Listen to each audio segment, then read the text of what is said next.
Hello and welcome to this NET English talk through and walk through, today focusing on the poem Poppies. As ever, we'll start with a quick read through of the poem. So, Poppies. 3 days before Armistice Sunday, and poppies had already been placed on individual war graves. Before you left, I pinned one onto your lapel, crimped petals, spasms of paper red, disrupting a blockade of yellow bias binding around your blazer. Sellotape bandaged around my hand, I rounded up as many white cat hairs as I could, smoothed down your shirt's upturned collar, steeled the softening of my face. I wanted to graze my nose across the tip of your nose, play at being Eskimos like we did when you were little. I resisted the impulse to run my fingers through the gelled blackthorns of your hair. All my words flattened, rolled, turned into felt, slowly melting.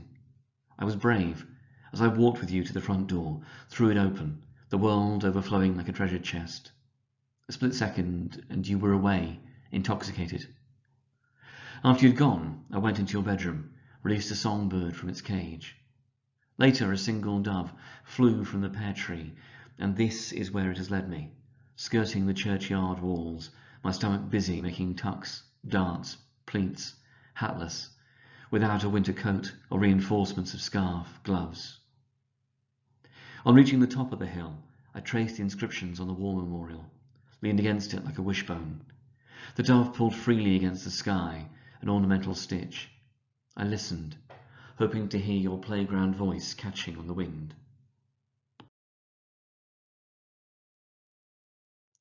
Jane Weir was born in Manchester in 1963, and she was a daughter of an English mother and an Italian father. She lived in Belfast for a number of years before she moved to Derbyshire, where she currently lives. Now, Weir is a poet, obviously. She's a biographer and a designer, and her work often revolves around recurrent themes. Things like social history, voices and emotions, gender identity, the mutability of language, and the creative process, so the making of things, particularly in terms of fabric. Now, Weir's poetry is gently lyrical, and it often focuses on almost ventriloquizing, so writing in real and imagined voices, as well as showing a consciousness of forms and patterns, alongside an attention to smaller symbolic details. The poem Poppies comes from Weir's 2005 collection, The Way I Dressed During the Revolution, although the poem was originally called Cat Hairs on Your Trousers. Now, that's not really a point to dwell on, obviously, because the poem as published by AQA is called Poppies. However, rather than military remembrance on a broader scale, as suggested by Poppies, the original title focuses instead on the kind of domestic intimacy of the relationship between the mother and the child, and also the mundane seeming maternal care that Weir presents as being meaningful and of value as a form of service and sacrifice. Now, the title Poppies refers to the red flowers, the poppies, that grew in the fields on the graves of fallen soldiers in the First World War, popularised as a symbol of remembrance by the poem In Flanders Fields. Now, artificial poppies are now used to raise money for charities supporting veterans and for their families, and they're worn in the period leading up to Remembrance Day each year, as well as being laid in wreaths on war memorials. Now, the flower essentially commemorates the sacrifice of those who have served in the military, and it's worn as a symbol of remembrance and respect. Now, Remembrance Day is also relevant here. It's a memorial day observed each year to mark the end of the First World War, Armistice Day, although it has also broadened to observe wars involving the British military more generally. On the day, there are processions by current and former troops, and there's also a 1 or 2 minute silence and the sounding of the last post. Now, the poem Poppies is written in free verse, and it's in 4 stanzas. The free verse, where there's no rhyme scheme and there's irregular line lengths, lends itself to a very reflective, a personal style, where the ebbs and flows of the lines reflect the thoughts and emotions of the voice that's been adopted. The poem is voiced from the perspective of a parent whose child, serving in the military, is about to leave the house. Although the gender of the parent isn't specified, the most common interpretation is that the parent here is a mother.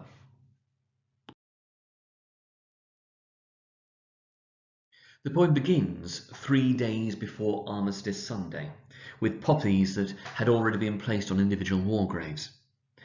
Now, the poppies are a symbol of remembrance of the past, a symbol of death, placed on individual war graves, so specific, individual, personal. The third line shifts from the anonymous graves of the past to the personal relationship between the parent and the child, with the proximity of graves and left, perhaps indicating the parent's fears and the lurking awareness of the potential cost of their child's military service. Now, it isn't clear whether the child is heading off on longer-term military deployment or whether this is in some way linked to a formal Armistice Sunday event. There's no reference to luggage or equipment, which would suggest this is a parade of some kind, so 3 days before Armistice Sunday, but the sense of importance and finality linked to the child's departure makes this seem significant enough this could suggest a longer-term deployment. This could also link back to the title Poppies. Now, Poppies focuses the poem on the military aspect, whereas the original title, Cat Hair on Your Trousers, focuses on the loss of the child, essentially to adulthood. Now, the poppy that's been pinned onto the young person's lapel is described as crimped petals, spasms of paper red. The poppy, like the child, is something made, something crafted, but the spasms could subtly refer to bleeding, the potential for violent injury. The blockaded yellow bias literally refers to the yellow braid on the uniform, with blockade suggesting that the uniform is in some way a barrier between the parent and the child, that it separates them, and that's despite the brief bridging of the distance by the act of pinning on the poppy.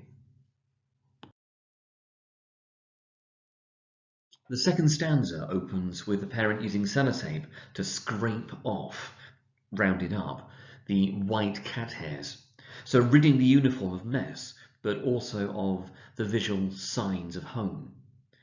The image of the sellotape as bandaged around my hand links to the recurring image of injury in the poem, juxtaposing home and life with military service and injury. The shedding of home is also evident in the parent having steeled the softening of my face, having to hide their emotions. Steeled referring to a lack of visible emotion, but also linking implicitly to weaponry. And the sellotape bandaged him might then refer almost to the idea of having to hold in that emotion, like a bandage for the parent. Now, those internal emotions are based on memories of childhood, of playing at Eskimos like we did when you were little. The memories are based on physical connection, the desire to graze my nose across the tip of your nose, and to run my fingers through the gelled black thorns of your hair.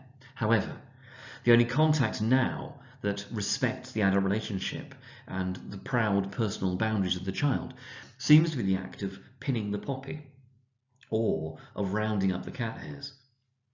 The gelled blackthorns refers to the child's hairstyle, so spiked with gel, we assume, but also to the thorns as a symbol for resistance to touch, the personal physical boundaries that the parents cannot cross. In the same way that the emotions have to remain hidden, restrained, so do the parents' words. They flattened, rolled, turned into felt. Now, felt is a kind of soft cloth, and the metaphor here is of cloth and the parents' emotions being rolled, contained, packed away, stored for later use.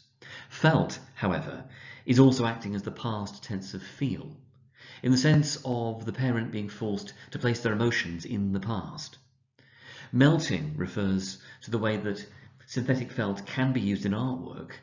It's plastic based, so it can melt, but here it also refers to the melting of the parent's emotions, with the split from the second to the third stanzas showing the emotional gulf that they feel. I was brave, the narrator declares, and there is bravery here involved in walking with their child to the front door so that the child can leave. And it's worth noting that the parent has walked with them as if they're equal adults. We associate bravery in terms of the military with those fighting, but as Weir explores in the poem, there's also bravery in the kind of unrecognised and unacknowledged support provided by those at home. The parent is the one to throw the door open, releasing their child into the world, setting them free, with the world described as overflowing like a treasure chest. It's an almost childish image of delight, innocence, opportunity. We think pirates, we think exotic adventures. Perhaps the slightly naive perspective of the child rather than the parent is what we're almost seeing here, linked to the immediacy of their departure, a split second and you were away, and also to the sense of exuberant excitement in terms of feeling intoxicated. Now, the departure of the child is juxtaposed with the parent heading into your bedroom and releasing a songbird from its cage. The child has headed into the world. The parent returns to the now empty domestic setting and dynamic. The image of releasing a songbird is ambiguous. It's possible that this is a literal setting free of a bird, perhaps less likely than the other interpretation, or it could be linked to metaphorically releasing the innocent and vulnerable child, so the songbird, from the protective home, which is the cage, into the wider world. Equally, it could be about the parent finally releasing their emotions, the song that they've been forced to cage. And that last one is probably the most likely interpretation. The dove that flew from the pear tree is presumably literally true, but there's also a symbolic angle to the image.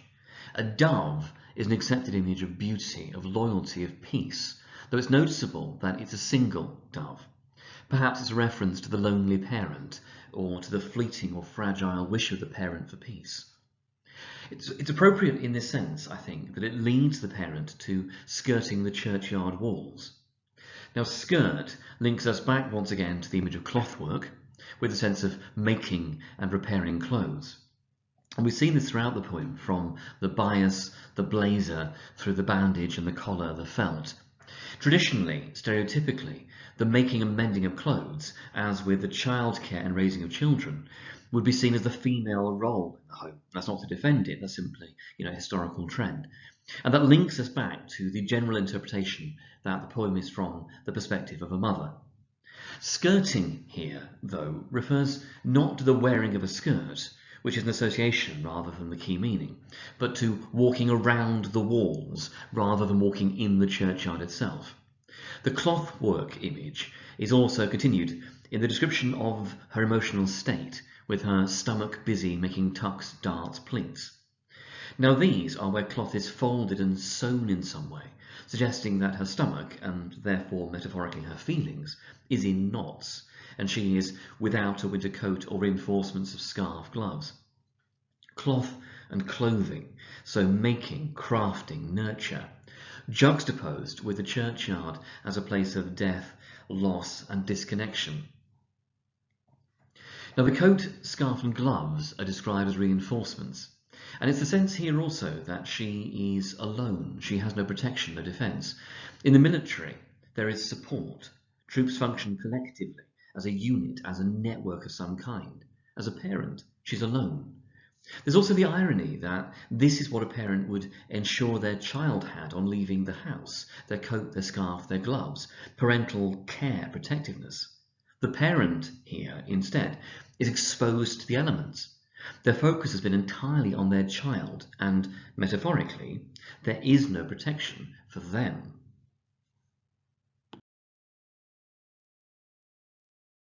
In the final stanza, the parent reaches the top of the hill and the war memorial, tracing the inscriptions.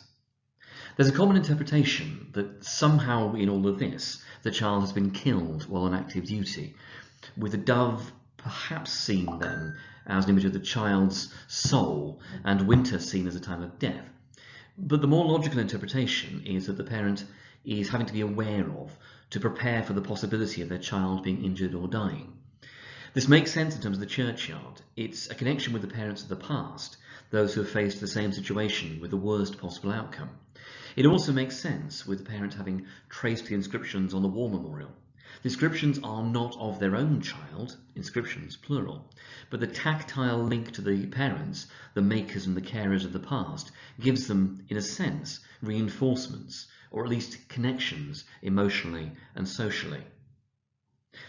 Leaning against it like a wishbone literally refers to the shape made, but the wishbone is an image of the domestic once again, the bone in a bird, so think chicken, duck, turkey, the serving of food, and it's seen as a lucky charm. The wishbone's often given to and pulled with children at family meals, linking again back to the image of the domestic, of providing for the family. Now here, the wish is presumably for the child's safe return, which again goes against that interpretation that the child has died. Now the dove pulled freely against the sky is a reminder of the release and the freedom of the child in the wider world, seeming to resemble an ornamental stitch, a pattern on cloth made purely for decoration and often consisting of zigzags. It's a kind of pattern made not for functional reasons, but for beauty or care. And while the bird flies freely, the parent is left listening, hoping to hear your playground voice catching on the wind. Now, playground obviously connects us with childhood, with the wind, the medium that could carry that voice from long ago to the parent's ears now. It's a futile image of hope, of the possibility of retaining or returning to the past, and not just the innocence, but the ability to protect and nurture and connect that childhood allows. Catching can also link the childhood game, the desire to catch in the sense of rescuing and keeping safe, and also the idea of cloth, snagging on something, a catch, and therefore both being held back and of needing repair. Essentially, the end of the poem offers a final image of isolation, they're alone, of current loss, because their child has grown up and left, of the potential for loss, the possibility of death and injury, of connection with the past, their own and of the parents who have gone through the same things previously, and, however illusory, of hope for the safe return of the child. In terms of links between Poppies and other poems from the AQA Anthology, the parent-child perspective, the idea of loss or the lack of loss, and the links to conflict mean that Kamikaze can be a very, very useful comparison. Now, obviously, the focus on responsibility and choice means that there are useful links potentially to be made with, say, Remains or War Photographer, and memory and the tension between power and powerlessness would also mean that the emigre could be quite a useful comparison. There's the armed conflict link to poems such as Bayonet Charge, Charge of the Light Brigade, or Exposure, though they're possibly less useful for building full discussions.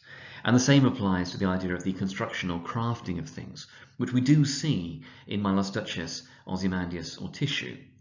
It's a possible link or possible topic for exploration, but it's not necessarily fully rewarding.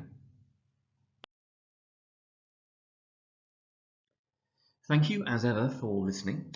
Do remember that there are videos covering every poetry topic and all the general English topics on the NET YouTube channel, which is www.youtube.com/netenglish1.